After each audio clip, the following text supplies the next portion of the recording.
भारत माता की, गंगा माता की, गो माता की, पवन पुत्र हनुमान की, संत बसवेश्वर की, सब संतों की, हर हर महादेव।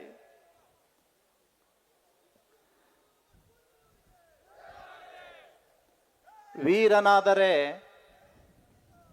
ವೈರಿಗಳ ಕಾಟ ಬಹಳವಯ್ಯ, ದಾನ ಶೂರನಾದರೆ ಯಾಚಕರ ಕಾಟ ಬಹಳವಯ್ಯ, ಅತಿ ಸುಂದರನಾದರೆ ಅಂಗನೆಯರ ಕಾಟ ಬಹಳವಯ್ಯ. ಬಸವ ಕಲ್ಯಾಣದಲ್ಲಿ ಬಸವಾದಿ ಶರಣರ ಹಿಂದೂ ಸಮಾವೇಶ ನಡೆಯಬೇಕಾದರೆ ಕೊಂಡಿ ಮಿಂಚಣ್ಣನ ಅಭಿಮಾನಿಗಳ ಕಾಟ ಬಹಳವಯ್ಯ.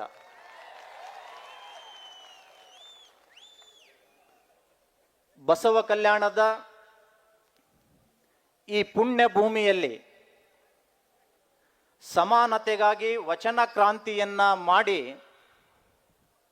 ಸೂರ್ಯ ಚಂದ್ರ ಇರುವವರೆಗೂ ಹೆಸರು ಮಾಡಿ ಹೋದಂತಹ ನಮ್ಮ ನಿಮ್ಮೆಲ್ಲರ ಆರಾಧ್ಯ ದೈವ ಶರಣ ಜಗಜ್ಯೋತಿ ಭಕ್ತಿ ಭಂಡಾರಿ ಬಸವಣ್ಣನವರಿಗೆ ಭಕ್ತಿ ಪ್ರಣಾಮಗಳನ್ನು ಅರ್ಪಿಸಿ, ಇವತ್ತಿನ ವೇದಿಕೆಯ ಮೇಲೆ ಉಪಸ್ಥಿತರಿರುವ ಪರಮ ಪೂಜ್ಯ ಜಗದ್ಗುರು ಅದೃಶ್ಯ ಕಾಡ ಸಿದ್ದೇಶ್ವರ ಶ್ರೀಗಳನ್ನ, ಬೀದರ್ನ ಚಿದಂಬರಾಶ್ರಮದ ಪೂಜ್ಯ ಶಿವಕುಮಾರ ಸ್ವಾಮಿಗಳನ್ನ ಮೊದಲು ಮಾಡಿಕೊಂಡು ವೇದಿಕೆ ಮೇಲಿರುವ ಎಲ್ಲ ಹರಗುರು ಚರಮೂರ್ತಿಗಳಿಗೆ ಶರಣು ಶರಣಾರ್ಥಿಗಳು.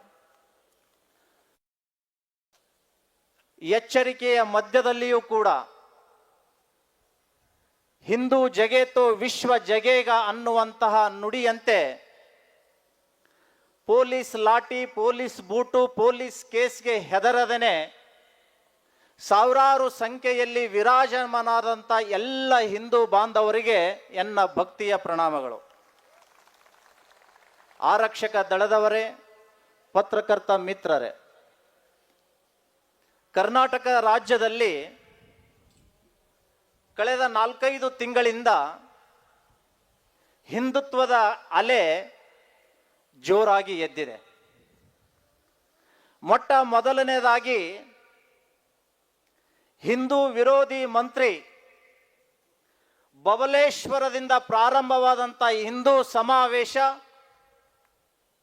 ಇವತ್ತು ಕಲ್ಯಾಣ ನಾಡಿಗೆ ಪಾದಾರ್ಪಣೆ ಮಾಡಿದೆ. ಇದು 4ನೇ ಸಮಾವೇಶ. ಹಿಂದಿನ 3 ಸಮಾವೇಶಗಳಲ್ಲಿ ನಾನು ಭಾಗವಹಿಸಬೇಕಾಗಿತ್ತು. 5ನೇದ್ದು ಶಾಪುರ,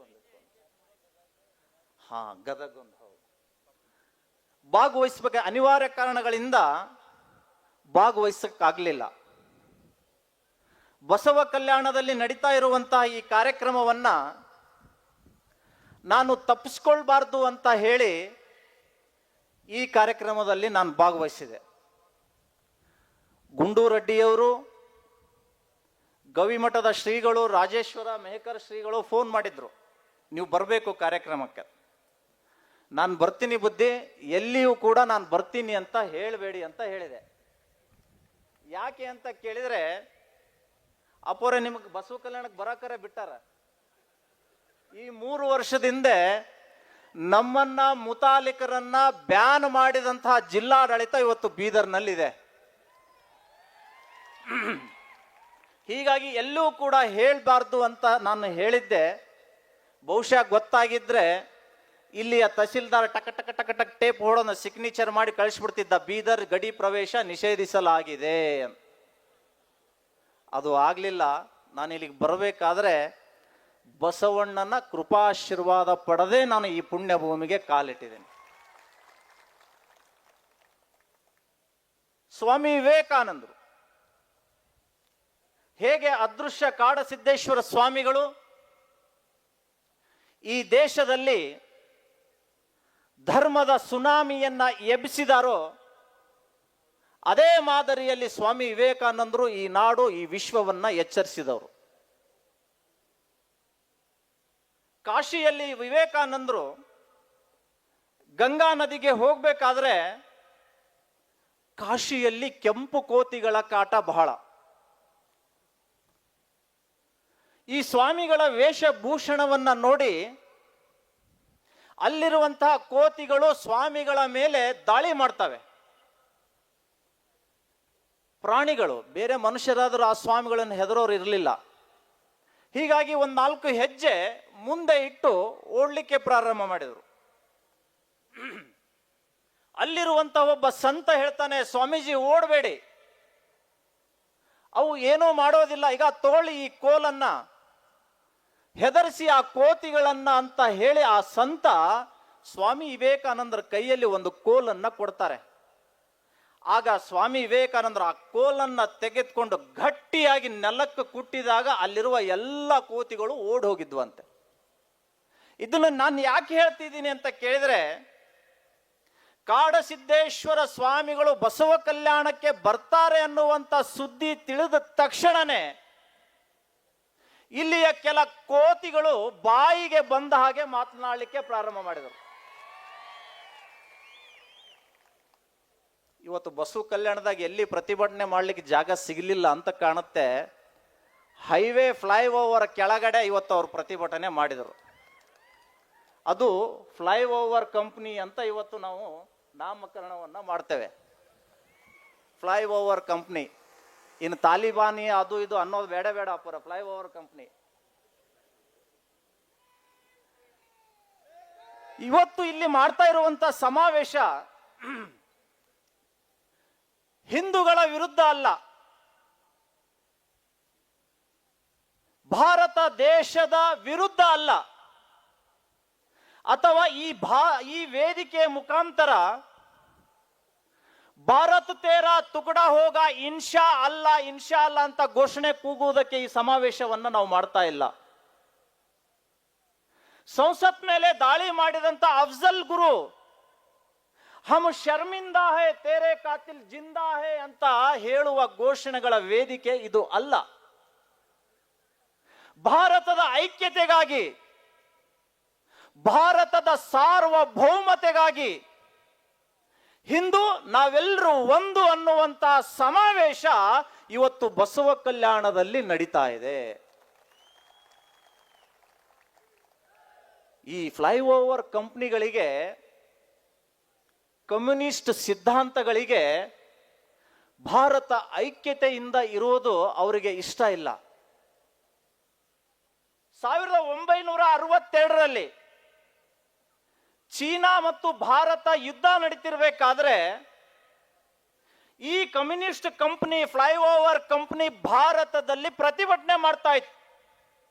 ಅಷ್ಟೇ ಅಲ್ಲ, ಚೀನಾದ ಒಳಿತಿಗಾಗಿ ಪ್ರಾರ್ಥನೆ ಮಾಡೋದರ ಜೊತೆಗೆ ಚೀನಾಕ್ಕಾಗಿ ಧನ ಸಂಗ್ರಹ ಮಾಡುವಂತ ಕಂಪನಿ ಇದು ಕಮ್ಯುನಿಸ್ಟ್ ಕಂಪನಿ, ಫ್ಲೈಓವರ್ ಕಂಪನಿ. ಇವರು ಅದೃಶ್ಯ ಕಾಡಸಿದ್ದೇಶ್ವರ ಸ್ವಾಮಿಗಳಿಗೆ ವಿರೋಧ ಮಾಡ್ತಾರೆ, ಹಿಂದೂ ಸಮಾವೇಶವನ್ನ ವಿರೋಧ ಮಾಡ್ತಾರೆ. ನನಗೊಂದು ಮಾತು ನೆನಪಾಗುತ್ತೆ. ಶಿವಸೇನಾ ಸಂಸ್ಥಾಪಕ ಬಾಳಾ ಸಾಹೇಬ್ ಠಾಕ್ರೆ ಅವರು ಹಿಜಡಾ ಕೌನ್ ಹೋತಾ ಹೈ ಬಹಳ ಚೆನ್ನಾಗಿ ವಿಶ್ಲೇಷಣೆಯನ್ನ ಮಾಡಿದವರು. ಅರೆ साड़ी पहन के रास्ते में टायर के पैसे मांगते हैं ना, वो हिजड़ा नहीं होता है. लेकिन फिर हिजड़ा कौन होता है? हिंदू बनकर हिंदुओं को विरोध कौन करता है, वही हिजड़ा होता है ಅಂತ ಹೇಳಿ ಬಾಳಾ ಸಾಹೇಬ್ ಠಾಕ್ರೆ ಅವರು ಹೇಳಿದರು. ಹಿಂದೂ ಸಮಾವೇಶವನ್ನ, ಹಿಂದೂಗಳನ್ನ ವಿರೋಧ ಮಾಡುವಂತವರು ಅವರು ಭಾರತದ ನಾಗರಿಕರಾಗಲಿಕ್ಕೆ ಸಾಧ್ಯ ಇಲ್ಲ. ಪದೇ ಪದೇ ನಾನು ಫೇಸ್ಬುಕ್ನಲ್ಲಿ ನೋಡ್ತಾ ಇದ್ದೆ, ಕನ್ನೇರಿ ಶ್ರೀಗಳನ್ನ ವಾಚಾಮ ಗೋಚರವಾಗಿ ನಿಂದಿಸುವಂತಹ ಪೋಸ್ಟ್ಗಳು ನಿರಂತರವಾಗಿ ಹರಿದಾಡ್ತಾ ಇದ್ದಾವೆ. ನಮ್ಮ ಕರ್ನಾಟಕದ ರಾಜ್ಯ ಸರ್ಕಾರ ಒಂದು ಆದೇಶ ಮಾಡಿತು. ಸಾಮಾಜಿಕ ಜಾಲತಾಣದಲ್ಲಿ ಅಶಾಂತಿ ಕೆಡುವಂತಹ ಪೋಸ್ಟ್ಗಳು, ಅಶಾಂತಿ ಸೃಷ್ಟಿಸುವಂತಹ ಪೋಸ್ಟ್ಗಳು ಏನಾದ್ರೂ ಕಂಡ್ರೆ ತಕ್ಷಣ ತಕ್ಷಣವೇ ಆ ಫೇಸ್ಬುಕ್ ಪೇಜ್ ಅನ್ನ ನಿರ್ಬಂಧ ವಿಧಿಸಿ ಅದರ ಮೇಲೆ ಕೇಸ್ ಹಾಕಬೇಕು, ಅವನನ್ನ ಅರೆಸ್ಟ್ ಮಾಡಬೇಕು ಅಂತ ಹೇಳಿ ಒಂದು ಸಂದೇಶ ವಿಧಿಸಿದ್ದಾರೆ. ಆದ್ರೆ ಇಲ್ಲಿಯವರೆಗೆ ಮೋದಿನ್ ಬೈತಾರೆ, ಯೋಗಿನ್ ಬೈತಾರೆ, ರಾಮನ್ ಟೀಕಿಸ್ತಾರೆ, ಕಾಡಸಿದ್ದೇಶ್ವರ ಸ್ವಾಮಿಗಳಿಗೆ ಟೀಕಿಸ್ತಾರೆ. ಎಲ್ಲಿದೆ ಕಾಂಗ್ರೆಸ್ ಸರ್ಕಾರದ ಸಾಮಾಜಿಕ ಜಾಲತಾಣದ ಮೇಲೆ ತೀವ್ರ ನಿಗಾ ಘಟಕ ಅಂತ ನಾನು ಪ್ರಶ್ನೆ ಮಾಡಬೇಕಾಗತ್ತೆ. ಕಾನೂನು ಕೇವಲ ಹಿಂದೂಗಳ ಮೇಲೆನಾ? ಕೇಸು ಕೇವಲ ಹಿಂದೂ ಹೋರಾಟಗಾರರ ಮೇಲೆನಾ? ನಿರ್ಬಂಧ ಕೇವಲ ಅದೃಶ್ಯ ಕಾಡಸಿದ್ದೇಶ್ವರ ಶ್ರೀಗಳ ಮೇಲೆನಾ? ಕಾಂಗ್ರೆಸ್ ಸರ್ಕಾರದ ಹಿಂದೂ ವಿರೋಧಿ ನೀತಿಯನ್ನ ಬಸವ ಕಲ್ಯಾಣದಲ್ಲಿ ಸೇರಿರುವಂತಹ ಸಾವಿರಾರು ಜನ ಹಿಂದೂಗಳು ಇವತ್ತು ಖಂಡಿಸ್ತಾ ಇದ್ದೀವಿ, ನಾವು ವಿರೋಧಿಸ್ತಾ ಇದ್ದೀವಿ. 2028ಕ್ಕೆ ನಿಮಗೆ ತಕ್ಕ ಪಾಠವನ್ನ ನಾವು ಕಲಿಸ್ಬೇಕಾಗತ್ತೆ ಅಂತ ಎಚ್ಚರಿಕೆಯನ್ನ ವೇದಿಕೆ ಮುಖಾಂತರ ಕೊಡ್ತಾ ಇದ್ದೀವಿ. ಕನ್ನೇರಿ ಶ್ರೀಗಳು ಬಸವಾದಿ ಹಿಂದೂ ಶರಣರ ಸಮಾವೇಶ ಯಾಕೆ ಮಾಡಬಾರದು? ನೀವು ಬಸವಣ್ಣ ಬಿಟ್ಟು ನೀವು ಬೇರೆ ಏನಾದರೂ ಮಾಡ್ಕೊಳ್ಳಿ ಅಂತ ಹೇಳ್ತಾರೆ. ಆದರೆ ಬಸವಣ್ಣವರು ಹಿಂದೂ ಅಲ್ವಾ? ಈ ವೇದಿಕೆ ಮುಖಾಂತರ ಇಲ್ಲಿ ಕುತ್ಕೊಂಡಂತಹ ನೂರಾರು ಸಂತರ ಮುಖಾಂತರ ನಾನು ಹೇಳಲಿಕ್ಕೆ ಬಯಸ್ತಾ ಇದ್ದೀನಿ, ಬಸವಣ್ಣನವರು ಈ ಭೂಮಿಯಲ್ಲಿ ಹುಟ್ಟಿದ್ದು ಹಿಂದೂವಾಗಿಯೇ, ಅವರು ಲಿಂಗೈಕ್ಯರಾಗಿದ್ದು ಹಿಂದೂ ಆಗಿಯೇ. ಇದನ್ನು ಯಾರೂ ಅಲ್ಗಳಿಕ್ ಸಾಧ್ಯ ಇಲ್ಲ. ಇದನ್ನು ಬರೆದಿಟ್ಕೊಳ್ಳಿ. ಪ್ರಶ್ನೆ ಮಾಡಿದ್ರು ಕಾಡಸಿದ್ದೇಶ್ವರ ಸ್ವಾಮಿಗಳಿಗೆ, ನೀವು ಬಸವಾದಿ ಹಿಂದೂ ಶರಣ ಸಮಾವೇಶ ಮಾಡ್ತಾ ಇದ್ದೀರಿ, ಆದರೆ ಒಂದು ವಚನವನ್ನ ನೀವು ಹೇಳಬೇಕು. ಯಾವುದು ವಚನ? ವೇದಕ್ಕೆ ಹೊರೆಯ ಕಟ್ಟುವೆ, ಶಾಸ್ತ್ರಕ್ಕೆ ನಿಗಳವ ನಿಕ್ಕುವೆ, ಮುಂದೆ ಏನೋ ಹೇಳಿದ್ರೆ ಬೆನ್ನ ಬಾರಿಸುವೆ. ಇದನ್ನ ಹೇಳಿ ನೀವು ಸಮಾವೇಶ ಮಾಡಿ ನೋಡಿ, ಬ್ರಾಹ್ಮಣರಿಗೆ ವಿರೋಧ ಹಾಕೊಂಡಾಗುತ್ತೆ ಅನ್ನುವಂತಹ ಅರ್ಥ ಅವ್ರದ್ದು. ಅರೆ, ನಾನು ಆ ಫ್ಲೈಓವರ್ ಕಂಪ್ನಿಗೆ ಕೇಳಲಿಕ್ಕೆ ಬಯಸ್ತಾ ಇದ್ದೀನಿ, ನೀವು ಅದೃಶ್ಯ ಕಾಡಸಿದ್ದೇಶ್ವರರಿಗೆ ಪ್ರಶ್ನೆ ಮಾಡ್ತಾ ಇದ್ದೀರಿ. ನಾವು ಇವತ್ತು ಈ ವೇದಿಕೆ ಮುಖಾಂತರ ನಿಮಗೆ ಪ್ರಶ್ನೆ ಮಾಡ್ತೇವೆ. ಬಸವಣ್ಣನವರು ಹೇಳಿದ್ದು ದಯವೇ ಧರ್ಮದ ಮೂಲವಯ್ಯ, ದಯವಿರಬೇಕು ಸಕಲ ಪ್ರಾಣಿಗಳಲ್ಲಿ, ದಯವಿಲ್ಲದ ಧರ್ಮ ಅದು ಆವುದಯ್ಯ, ದಯವೇ ಧರ್ಮ ಮೂಲವಯ್ಯ ಅಂತ ಬಸವಣ್ಣವರು ಹೇಳಿದ್ರಲ್ಲ. ದಯವಿಲ್ಲದ ಧರ್ಮದ ವಿರುದ್ಧ ನೀವೆಂದಾದರೂ ಹೋರಾಟ ಮಾಡಿದ್ದೀರಾ? ನನ್ನ ಪ್ರಶ್ನೆ ಇದೆ. ಬಸವಣ್ಣನ ಈ ಪುಣ್ಯ ಭೂಮಿಯಲ್ಲಿ ಹಿಂಸೆ ಆಗ್ಬಾರ್ದು. ಬಸವಣ್ಣರು ಯಾವತ್ತೂ ಕೂಡ ಹಿಂಸೆಯನ್ನ ಒಪ್ಪಿಲ್ಲ. ಪ್ರತಿ ಪ್ರಾಣಿ ಪಕ್ಷಿಗಳಲ್ಲಿಯೂ ಕೂಡ ದೈವತ್ವವನ್ನ ಕಂಡಂತವರು, ಪ್ರತಿ ಪ್ರಾಣಿ ಪಕ್ಷಿಗಳನ್ನ ಪ್ರೀತಿಸಿದಂಥವ್ರು ಬಸವಣ್ಣವರು. ಈ ಫ್ಲೈಓವರ್ ಕಂಪ್ನಿಗಳಿಗೆ ನಾನು ಕೇಳಲಿಕ್ಕೆ ಬಯಸ್ತಾ ಇದ್ದೀನಿ, ಇವತ್ತು ಬಸವ ಕಲ್ಯಾಣದ ಈ ಭೂಮಿ ಮೇಲೆ ನಿಂತ್ಕೊಂಡು ಹಿಂದಿನ ಅನುಭವ ಮಂಟಪ ಪೀರ್ ಪಾಷಾ ಬಂಗ್ಲಾದ ಎದುರುಗಡೆ ನಿಂತ್ಕೊಂಡು ನೀವು ಹೇಳಿ ನೋಡೋಣ, ಗೋವುಗಳ ಕೊಲ್ಲುವ ಪಾಪಿಯ ಧ್ವನಿ ಕೇಳುವ ಮುನ್ನ ಪೂಜಿಸೋ ನಮ್ಮ ಕೂಡಲ ಸಂಗಮ ದೇವ ಅಂತ ನಿಮಗೆ ತಾಕತ್ತಿದ್ರೆ ಹೇಳಿ ನೋಡೋಣ. ಹೇಳಲ್ರಿ, ಯಾಕೆ? ಹಂಗೇನಾದ್ರೂ ಹೇಳಿದ್ರೆ ಇವ್ರ ಮನೆ ಮೇಲೆ ಬಾಂಬ್ಗಳು ಬೀಳುತ್ತವೆ. ನಾವು ಇಲ್ಲಿರುವಂತಹ ಹಿಂದೂಗಳು ಬಹಳ ಸಂಭಾವಿತರು. ಹೀಗಾಗಿ ಅವರ ಗದ ಪ್ರಹಾರ, ಕಾನೂನು ಪ್ರಹಾರ ಇವತ್ತು ಹಿಂದೂಗಳ ಮೇಲೇನೆ ಇದೆ. ಸರ್ಕಾರ ಒಂದು ಆದೇಶ ಮಾಡಿಸಿದೆ. ಆದೇಶ ಮಾಡಿದ್ದಲ್ಲ, ಅದನ್ನ ಮಾಡಿಸಿದ್ದು. ನನ್ನ 23 ವರ್ಷಗಳ ಹೋರಾಟದ ಬದುಕಿನಲ್ಲಿ ಅನೇಕ ಬ್ಯಾನ್ಗಳನ್ನ ನಾನು ನೋಡಿದ್ದೇನೆ. ಮತ್ತೆ ಕೋರ್ಟ್ಗೆ ಅಪೀಲ್ ಹೋದ ಮೇಲೆ ಕೋರ್ಟ್ ಕೆಲವೊಂದು ಕಂಡೀಷನ್ಗಳನ್ನ ಹಾಕಿ ನಮಗೆ ಕಾರ್ಯಕ್ರಮ ನಡೆಸ್ಕೊಳ್ಳಿಕ್ಕೆ ಅವಕಾಶ ಕೊಟ್ಟಿದೆ. ಎಲ್ಲಿಯೂ ಕೂಡ ನ್ಯಾಯಾಲಯ ನಮಗೆ ವಾಗ್ದಂಡನೆಯನ್ನ ವಿಧಿಸಿಲ್ಲ. ವಾಕ್ ಸ್ವಾತಂತ್ರ್ಯಕ್ಕೆ ನ್ಯಾಯಾಲಯ ಯಾವತ್ತೂ ಕೂಡ ಕಡಿವಾಣ ಹಾಕಿಲ್ಲ. ಇದೊಂದು ವಿಶೇಷ ಅಪರೂಪದಲ್ಲಿ ಅಪರೂಪವಾಗಿರುವಂತಹ ಪ್ರಕರಣ. ಭಾರತದ ಸಂವಿಧಾನದ ವಿರುದ್ಧವಾಗಿ ಈ ನಮ್ಮ ಕರ್ನಾಟಕದಲ್ಲಿ ನಡೀತಾ ಇದೆ ಅಂದ್ರೆ ಇದಕ್ಕೆ ಕಾರಣ ನಮ್ಮ ಕರ್ನಾಟಕದ ಹಿಂದೂ ವಿರೋಧಿ ಕಾಂಗ್ರೆಸ್ ಸರ್ಕಾರ. ಅರೆ, ಒಬ್ಬ ಅದೃಶ್ಯ ಕಾಡ ಸಿದ್ದೇಶ್ವರ ಸ್ವಾಮಿಗಳ ಧ್ವನಿಯನ್ನ ನೀವು ಅಡಗಿಸಬಹುದು.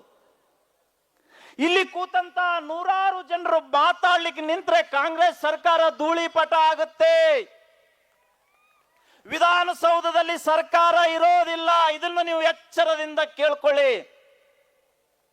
ಹಿಂದೂಗಳನ್ನ ಕೆಣಕಬೇಡಿ, ಕೆಣಕಿ ಟಿಣಕಬೇಡಿ ಅನ್ನುವಂತಹದ್ದು ಇವತ್ತು ನಾನು ಈ ವೇದಿಕೆಯ ಮುಖಾಂತರ ಸಂದೇಶವನ್ನ ಕೊಡ್ಲಿಕ್ಕೆ ಬಯಸ್ತಾ ಇದ್ದೀನಿ. ಬಂಧುಗಳೇ, ನನಗೆ ಸಮಯ ಕೊಟ್ಟದ್ದು 7 ನಿಮಿಷ. ಯಾಕೆಂದ್ರೆ ನಮಗೂ ನಿಮಗಿಂತಲೂ ಆಯೋಜಕರಿಗೆ ಸ್ವಲ್ಪ ಪುಕ್ಕು ಬಹಳ. ಎಲ್ಲಿ ಸುಮ್ಮನೆ ಕೇಸ್ ಆಗಿ ಸ್ವಾಮಿಗಳು ಅಲ್ಲಿಂದ ಇಲ್ಲಿಗೆ ಬರೋದು, ಅವ್ರ ಜೊತೆಗೆ ನಮ್ಮ ಹೆಸರು ಹಾಕಿದ್ರೆ ನಾವೆಲ್ಲ ನ್ಯಾಯಾಲಯಕ್ಕೆ ತಿರುಗಾಡೋದು ಎಲ್ಲ ಯಾಕೆ? ಸುಮ್ಮನೆ ಸ್ವಲ್ಪ ಸೈಲೆಂಟ್ ಆಗಿ ಮಾತಾಡಿ ಅಂತ. ಬೀದರ್ ಇದು ಕ್ರಾಂತಿಯ ಭೂಮಿ. 1947ಕ್ಕಿಂತ ಮುಂಚೆ ಅನೇಕ ಸ್ವಾತಂತ್ರ್ಯ ಹೋರಾಟಗಾರರು ಧ್ವಜವನ್ನು ಇಟ್ಕೊಂಡು ಹೋರಾಟ ಮಾಡ್ತಿದ್ರು. ಇಲ್ಲಿಯ ರಜಾಕರ್ ಪೊಲೀಸರು ಅವರನ್ನ ಅರೆಸ್ಟ್ ಮಾಡಿ ನ್ಯಾಯಾಧೀಶರ ಎದುರುಗಡೆ ಪ್ರೊಡ್ಯೂಸ್ ಮಾಡ್ತಾರೆ. ನ್ಯಾಯಾಧೀಶರು ಕೇಳಿದ್ರಂತೆ, ಈ ಕೈಯೊಳಗಿರೋದು ಏನು ಅಂತ, ಹಾತ್ ಮೇ ಕ್ಯಾ ಹೈ?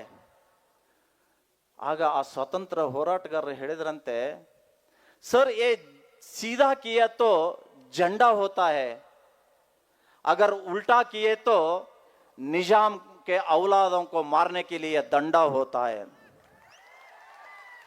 ಇಂತಹ ಕ್ರಾಂತಿಯ ಭೂಮಿಯಲ್ಲಿ ಸ್ವಾತಂತ್ರ್ಯ ಹೋರಾಟಗಾರರು ಭಾರತದ ಸ್ವಾತಂತ್ರ್ಯಕ್ಕಾಗಿ, ಕಲ್ಯಾಣ ಕರ್ನಾಟಕದ ಮುಕ್ತಿಗಾಗಿ ಹೋರಾಟ ಮಾಡಿದಂತ ಇದು ಪುಣ್ಯ ಭೂಮಿ.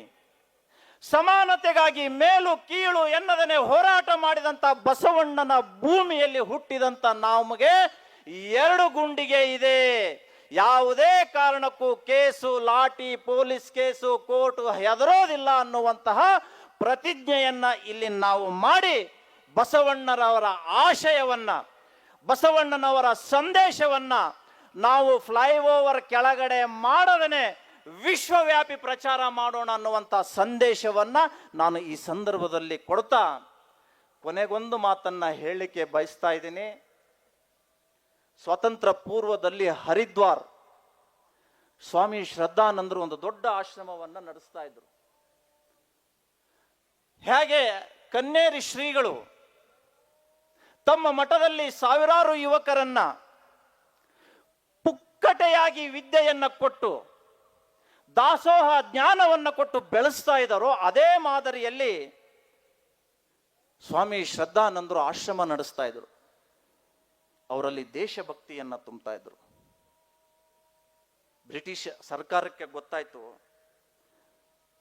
ಬ್ರಿಟಿಷ್ ಸರ್ಕಾರದ ಒಬ್ಬ ಅಧಿಕಾರಿ ಆ ಆಶ್ರಮವನ್ನ ಪ್ರವೇಶ ಮಾಡ್ತಾನೆ. ಮಾಡಿ, ನಾನು ನಿಮ್ಮ ಆಶ್ರಮವನ್ನ ತಪಾಸಣೆ ಮಾಡಬೇಕಾಗಿದೆ. ಧಾರಾಳವಾಗಿ ತಪಾಸಣೆ ಮಾಡಿ. ಇಡೀ ಆಶ್ರಮವನ್ನ ಆ ಬ್ರಿಟಿಷ್ ಅಧಿಕಾರಿ ತಪಾಸಣೆ ಮಾಡಿ ಹೊರಗಡೆ ಹೋಗ್ಬೇಕಾದ್ರೆ ಸ್ವಾಮಿಗಳು ಕೂತ್ಕೊಂಡಿದ್ರು. ದಯವಿಟ್ಟು ಕ್ಷಮಿಸಿ, ನಿಮ್ಮ ಆಶ್ರಮದಲ್ಲಿ ಬಾಂಬ್ಗಳು ತಯಾರಾಗ್ತಾ ಇದ್ದಾವೆ ಅಂತ ಮಾಹಿತಿ ಬಂತು, ಹೀಗಾಗಿ ನಾನು ತಪಾಸಣೆ ಮಾಡಿದೆ. ಆಗ ಸ್ವಾಮಿಗಳು ಆ ಬ್ರಿಟಿಷ್ ಅಧಿಕಾರಿಯನ್ನ ಹೊರಗಡೆ ಬಿಡಲಿಲ್ಲಂತೆ. ತಮ್ಮ ಪಕ್ಕದಲ್ಲಿ ಒಂದು ಕುರ್ಚಿಯನ್ನ ಹಾಕಿ ಕೂಡಿಸಿ ತಮ್ಮ ಆಶ್ರಮದಲ್ಲಿರುವಂತ ಎಲ್ಲ ಸಂತ ವಿದ್ಯಾರ್ಥಿಗಳನ್ನ ಎದುರುಗಡೆ ತಂದು ನಿಲ್ಲಿಸಿ ಹೇಳಿದ್ರಂತೆ, ನೀವು ಬ್ರಿಟಿಷರು ನಮ್ಮ ದೇಶದ ಮೇಲೆ ದಬ್ಬಾಳಿಕೆ ಮಾಡ್ತಾ ಇದ್ದೀರಿ. ನಿಮ್ಮನ್ನ ಈ ದೇಶ ಬಿಟ್ಟು ಓಡಿಸುವುದಕ್ಕಾಗಿ ಜೀವ ಇಲ್ಲದ ಬಾಂಬ್ಗಳನ್ನ ನಾವು ಇಲ್ಲಿ ತಯಾರು ಮಾಡ್ತಾ ಇಲ್ಲ. ಇಲ್ಲಿರುವಂತಹ ಎಲ್ಲ ವಿದ್ಯಾರ್ಥಿಗಳು, ಸನ್ಯಾಸಿಗಳು ನಿಮ್ಮ ವಿರುದ್ಧ ಹೋರಾಟ ಮಾಡಲಿಕ್ಕೆ ಪ್ರತಿಯೊಬ್ಬನು ಕೂಡ ಜೀವಂತ ಬಾಂಬ್ಗಳು ಇದ್ದ ಹಾಗೆ ಅಂತ ಸಂದೇಶ ಸ್ವಾಮಿ ಶ್ರದ್ಧಾನಂದರು ಕೊಟ್ಟರಂತೆ. ಅದೇ ಮಾದರಿಯಲ್ಲಿ ಕನ್ನೇರಿ ಶ್ರೀಗಳು ಇವತ್ತು ಸಾವಿರಾರು ಯುವ ಸನ್ಯಾಸಿಗಳನ್ನ ತಯಾರು ಮಾಡಿ ದೇಶಕ್ಕಾಗಿ, ಭಾರತವನ್ನ ವಿಶ್ವಜಯದಲ್ಲಿ ಜಗದ್ಗುರು ರಾಷ್ಟ್ರವನ್ನ ಮಾಡಲಿಕ್ಕಾಗಿ ವಿದ್ಯಾರ್ಜನೆಯನ್ನ, ಯುದ್ಧ ಕಲೆಗಳನ್ನ ನೀಡುತ್ತಾ ಭಾರತವನ್ನ ಸುಂದರ ರಾಷ್ಟ್ರವನ್ನಾಗಿ ಮಾಡಲಿಕ್ಕೆ ಅವರು ಹೊರಟಿದ್ದಾರೆ. ಅವರ ನಿರ್ಬಂಧ, ಅವರಿಗೆ ನಿಬಂಧನೆ ಇವತ್ತು ಖಂಡಿತ ಸಾಧು ಅಲ್ಲ. ನೀವೇನಾದ್ರೂ ಬಾಯಿ ಮುಚ್ಚೋದಾದ್ರೆ ಸಂತರ ಬಾಯಿ ಮುಚ್ಚಬೇಡಿ. ನೀವೇನಾದ್ರೂ ಬಾಯಿ ಮುಚ್ಚೋದಾದ್ರೆ ಶರಣರ ಬಾಯಿಗಳನ್ನ ಮುಚ್ಚಿಸಬೇಡಿ. ನೀವೇನಾದ್ರೂ ಬಾಯಿ ಮುಚ್ಚಿಸಿ ಕರ್ನಾಟಕದಲ್ಲಿ ಶಾಂತಿ ಕಾಪಾಡೋದಾದರೆ ಈ ರಾಜ್ಯದ ಗೃಹ ಮಂತ್ರಿಯ ಬಾಯಿಯನ್ನ ಮುಚ್ಚಿದ್ರೆ ಮಾತ್ರ ಕರ್ನಾಟಕ ಶಾಂತಿಯಿಂದಿರ್ಲಿಕ್ಕೆ ಸಾಧ್ಯ ಇದೆ. ಸ್ವಾಮಿ ವಿವೇಕಾನಂದರು ಒಂದು ಮಾತು ಹೇಳಿದರು, I want to blow life into the dead bones of this country. ಸತ್ತಂತಿರುವ ಭಾರತದ ನಾಗರಿಕ ನರನಾಡಿಗಳಲ್ಲಿ ರಕ್ತ ಸಂಚಾರವಾಗಿಸುವುದೇ ನನ್ನ ಗುರಿ ಅಂತ ಏನು ಸ್ವಾಮಿ ವಿವೇಕಾನಂದರು ಹೇಳಿದ್ರು, ಅದೇ ಮಾದರಿಯಲ್ಲಿ ಅದೃಶ್ಯ ಕಾಡ ಸಿದ್ದೇಶ್ವರ ಶ್ರೀಗಳು ಭಾರತದ ಎಲ್ಲ ಯುವ ಜನತೆಯನ್ನ ಜಾಗೃತ ಮಾಡುವಲ್ಲಿ ನಿರಂತರವಾಗಿ ಕೆಲಸ ಮಾಡ್ತಾ ಇದ್ದಾರೆ. ಅದೃಶ್ಯ ಕಾಡ ಸಿದ್ದೇಶ್ವರ ಸ್ವಾಮಿಗಳ ಜೊತೆ ಅವರು ಒಬ್ಬರೇ ಅಲ್ಲ, ಭಾರತದ ಎಲ್ಲ ಸಂತರು ಅವ್ರ ಜೊತೆಗೆ ಇದೀವಿ. ಯಾವುದೇ ಕಾರಣಕ್ಕೂ ಕೂಡ ಎದೆಗುಂದದೆ ನಾವು ಎದೆಗುಂದಬೇಡಿ. ನಿರಂತರವಾಗಿ ನಿಮ್ಮ ಜೊತೆಗೆ ಸಮರ್ಥ ರಾಮದಾಸರ ರೀತಿ ನೀವು ಮುಂದೆ ಹೆಜ್ಜೆ ಇಡಿ. ಛತ್ರಪತಿ ಶಿವಾಜಿ ಮಹಾರಾಜರ ರೀತಿಯಲ್ಲಿ ನಾವು ಹೋರಾಡಲಿಕ್ಕೆ ಸಿದ್ಧರಿದ್ದೀವಿ ಅಂತ ಹೇಳ್ತಾ ನನ್ನ 4 ಮಾತುಗಳನ್ನ ಮುಗಿಸ್ತಾ ಇದ್ದೀನಿ.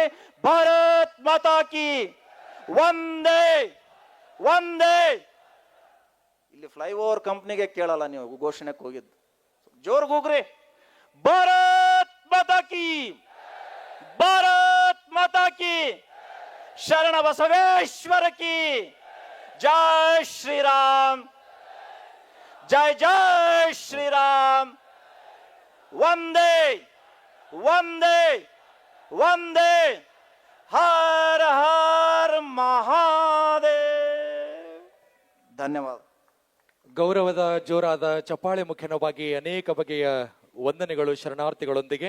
ಇದೀಗ ಅನೇಕ ದಿನಗಳಿಂದ ಈ ಕಾರ್ಯಕ್ರಮದ ಚಟುವಟಿಕೆಯಲ್ಲಿ ನಿರಂತರವಾಗಿ ಸದಾಕಾಲ ತಮ್ಮ ಸಮಯವನ್ನು ನೀಡಿರುವಂತಹ ಪೂಜ್ಯ ಶ್ರೀ ಶಟಸ್ಥಲ ಬ್ರಹ್ಮಿ ರಾಜೇಶ್ವರ ಶಿವಾಚಾರ್ಯ ಮಹಾಸ್ವಾಮಿಗಳು ತಡೋಳ ಹಾಗೂ ಮೆಹಕರದ ಪರಂಪೂಜ್ಯರು ವೇದಿಕೆಗೆ ಆಗಮಿಸ್ತಾರೆ. ಬರಲಿ ನಿಮ್ಮೆಲ್ಲರ ಗೌರವದ ಭಕ್ತಿಯ ಚಪ್ಪಾಳೆಯೊಂದಿಗೆ ಶ್ರೀಗಳ ವಾಣಿಯನ್ನು ನಾವೆಲ್ಲರೂ ಕೂಡ ಕೇಳೋಣ.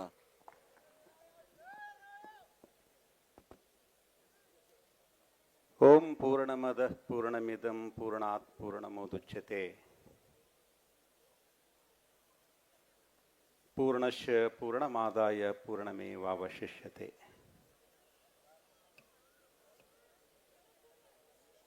ಜಗದಾದಿ ಜಗದ್ಗುರು ರೇಣುಕರ ರೇವಣ ಸಿದ್ಧರ ತಪೋಭೂಮಿ, ಬಸವಾದಿ ಶಿವಶರಣರ ಕರ್ಮಭೂಮಿ, ಸಂತರು ಸತ್ಪುರುಷರು ಸೂಫಿಗಳು ಹಾಡಿ ಹರಿಸಿರತಕ್ಕಂತಹ ಇದೊಂದು ಪವಿತ್ರ ಭೂಮಿಯಲ್ಲಿ ಇದು ಕೇವಲ ಕಾರ್ಯಕ್ರಮ ಅಲ್ಲ, 4 ಮಾತಿನ ಕಾರ್ಯಕ್ರಮ ಅಲ್ಲ, ಶಬ್ದದ ಕಾರ್ಯಕ್ರಮ ಅಲ್ಲ, ಇದು ಸಂಕಲ್ಪದ ಕಾರ್ಯಕ್ರಮ. ಇದು ಸಂಕಲ್ಪದ ಕಾರ್ಯಕ್ರಮ. ಬಸವಾದಿ ಶಿವಶರಣರು ಈ ನೆಲದಲ್ಲಿ ಮಾಡಿರತಕ್ಕಂತಹ ಸಂಕಲ್ಪ, ತನ್ಮೇ ಮನಃ ಶಿವ ಸಂಕಲ್ಪಮಸ್ತು ಸುಂದರ ಪವಿತ್ರ ಅಂತಹ ಒಂದು ಸಂಕಲ್ಪ ತೊಟ್ಟಂತಹ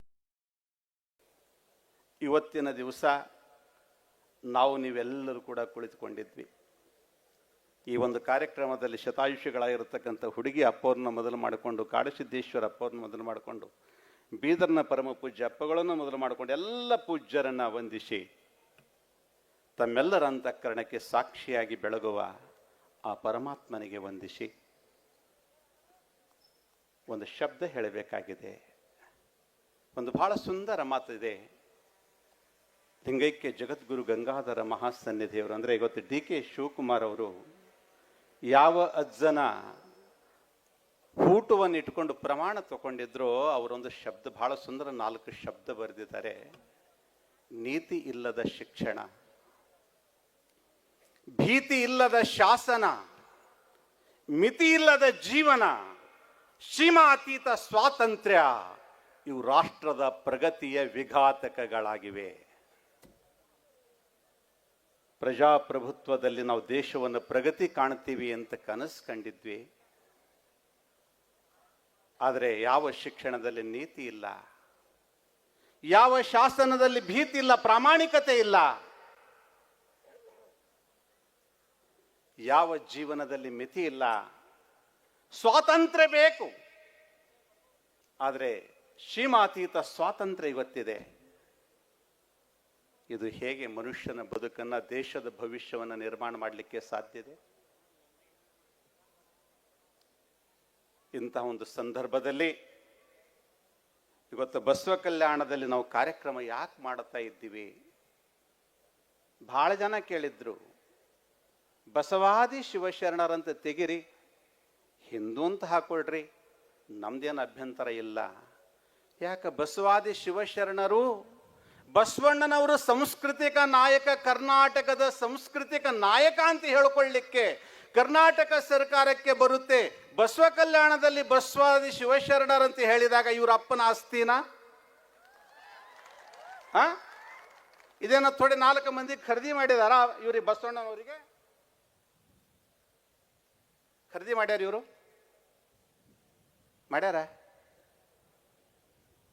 ಎಷ್ಟು ದುರಂತದ, ಎಷ್ಟು ನಾಲಾಯಕದ ಇದು. ಇವ್ರಿಗೇನ್ರ ಬುದ್ಧಿ ಅದನ?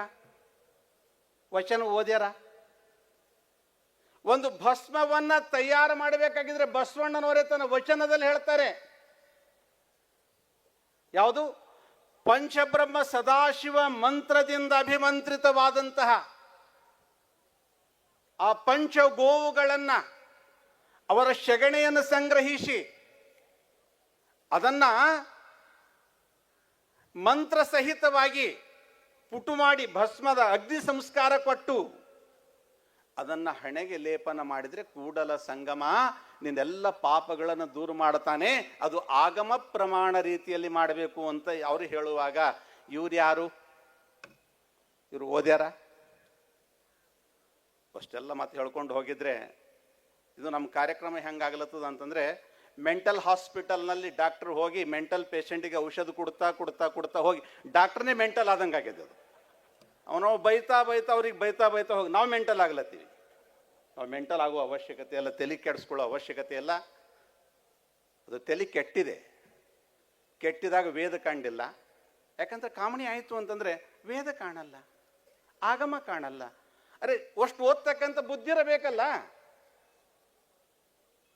ಸ್ವಲ್ಪ ವಿಚಾರ ಮಾಡ್ರಿ. ನಮ್ಮಲ್ಲಿ ಇದು ಧರಿ ಮ್ಯಾಲ ಅಂತಾರೆ, ಇದಕ್ಕೆ ಧರಿ ಮ್ಯಾಲ ಅಂತ ಹೇಳ್ತಾರೆ.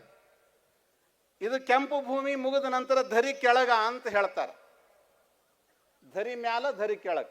ಬೀದರ್ ಧರಿ ಮ್ಯಾಲದ, ಅದು ಕೆಳಗೆ ಧರಿ ಕೆಳಗ ಊರು, ಅಲ್ಲೇ ಒಂದು ಗುಡ್ಡ ದಾಟಿದ್ರಂತಾರೆ. ಧರಿ ಕೆಳಗಿದ್ದಂಥ ಒಬ್ಬ ಮಾಸ್ಟರ್ ನೌಕರಿ ಮಾಡ್ತಾ ಮಾಡ್ತಾ ಬಾವಿ ನೀರು ಸೇದು ಸಲುವಾಗಿ ಒಂದು ಪೌರಿಗೆ ಇಟ್ಟಿದ್ದ, ಹಗ್ಗ ಇಟ್ಟಿದ್ದ. 30 ವರ್ಷ ನೌಕರಿ ಮಾಡ್ದ, ಮುಂದೆ ಟ್ರಾನ್ಸ್ಫರ್ ಆಯಿತು, ಬೀದರ್ಗೆ ಬಂದ. ಬೀದರ್ಗೆ ಒಂದು ಕಿರಾಯಿ ಮನೆ ತಗೊಂಡ. ಕಿರಾಯಿ ಮನೆ ತಗೊಂಡು ಅಲ್ಲಿ ಬಾವಿ ಇತ್ತು. ಅದೇ ಹಗ್ಗ ಅದೇ ಪೌರಿಗೆ ಬಿಟ್ಟು ಒಳಗೆ ಬಿಟ್ಟು ತೆಗಿಲಕ್ಕೆ ಹೋದ ತಕ್ಷಣ ನೀರಿಲ್ಲ, ನೀರು ಬಂದಿಲ್ಲ. ಅವಾಗ ಹೇಳ್ತಾನ ಆ ಕಿರಾಯಿದಾರ ಮನೆಗೆ, ಹೇಳ್ತಾನ ಆ ಕಿರಾಯಿ ಮನುಷ್ಯಾಗ, ಏ ಯಜಮಾನ ನಿನ್ನ ಬಾಯಿಗೆ ನೀರಿಲ್ಲ.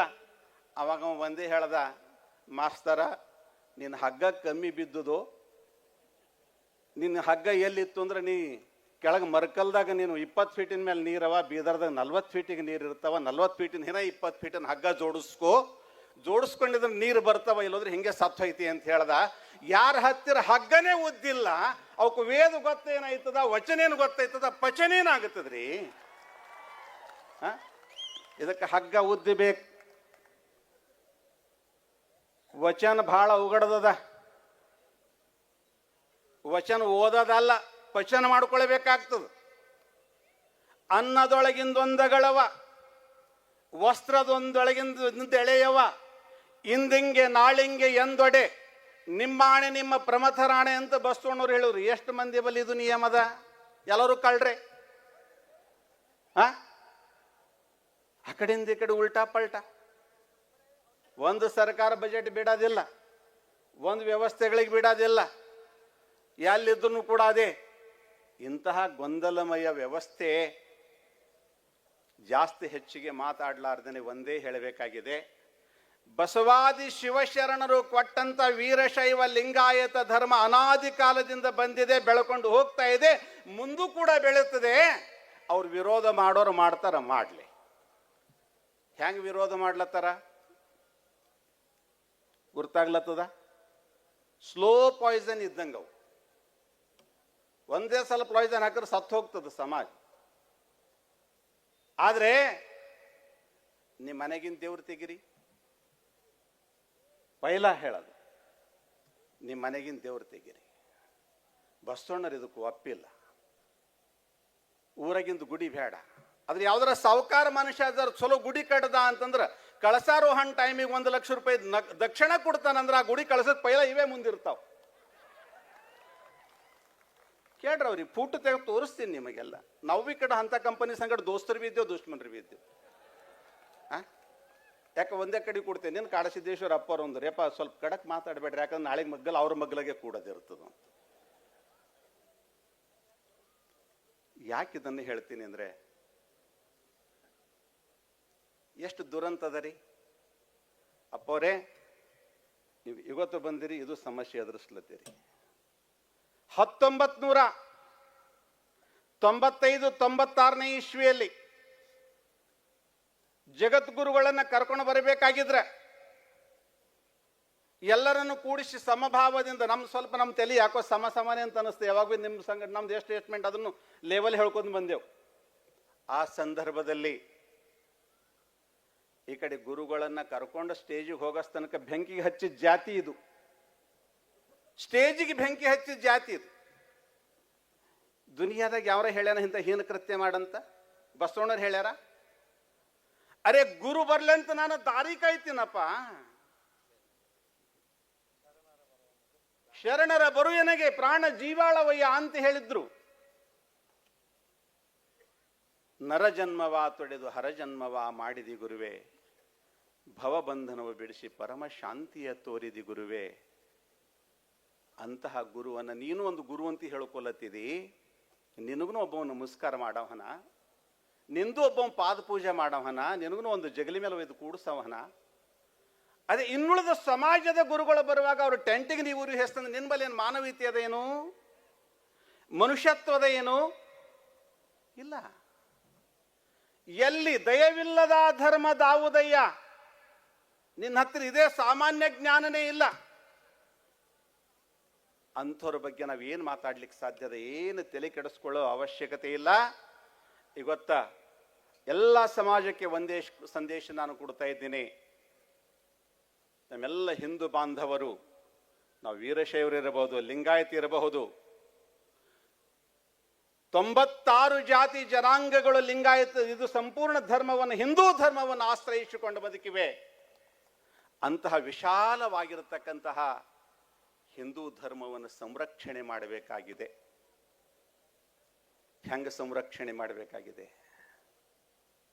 ಅದ್ರ ಬಗ್ಗೆ ಚಿಂತನೆ ಬೇಕಲ್ಲ. ಯಾವಾಗಲೇ ಇಲ್ಲಿ ಕಾರ್ಯಕ್ರಮ ಮಾಡೋದನ್ನ ಮೊನ್ನೆ ಬುದ್ಧಿ ದಸರಾ ದರ್ಬಾರ್ ಅಂತ ಕಾರ್ಯಕ್ರಮ ಮಾಡಿದೀವಿ. ನೀವು ಏನ ಬೈಲಾಕ್ರ ಬೈದಿರಿ. ಏನಂತ ಬೈದಿರಿ ಅಂತಂದ್ರೆ ಮೆಟ್ ಹಚ್ಚಿ ಹೊಡಿರಿ ಅಂತ ಅವರೇ ಅಂತಾರೆ ಮೀಡಿಯಾದಾಗ. ನಾವು ಹೇಳಿಲ್ಲದು, ಪ್ರತಿ ಮೀಡಿಯಾದಾಗ ಅವೇ ಹೇಳತ್ತಾವ. ಅರೆ ಪಾಪ ನೀವು ಒಂದು ಸಲ ಅಂದಿರ್ಬೇಕು, ಖರೆ ಅವ್ರು 100 ಸಲ ಹೇಳ್ಕೊಲ್ಲತ್ತು. ದೊರಿದ್ರತನ ಇದು. ಆದರೆ ನಾನು ಕೇಳ್ತಾ ಇದ್ದೀನಿ, ನಾವು ನಿಮ್ಮನ್ನು ಬಹಳ ಗೌರವ ಕೊಟ್ಟಿವ್ರಿ, ಆ ಶಬ್ದ ಬಳಕೆ ಮಾಡಿಕೊಂಡು ನೀವು ಹಾಳಾಗ್ತಾ ಇದ್ದೀರಿ. ಎಲ್ಲರನ್ನ ಪ್ರೇಮ್ ಮಾಡ್ರಿ, ಆದ್ರೆ 85 ಲಕ್ಷ ರೂಪಾಯಿ ಕೊಟ್ಟು ಟೆಂಟ್ ಹೊಡೆಸಿದ್ವಿ, ಗುರುಗಳ ಮಹಾಪೂಜೆ ನಡೆಸಿದ್ವಿ. ಆದ್ರೆ 85 ನಿಮಿಷ ಸುಖದಿಂದ ಕಾರ್ಯಕ್ರಮ ಮಾಡಿಕೊಟ್ಟಿಲ್ಲ.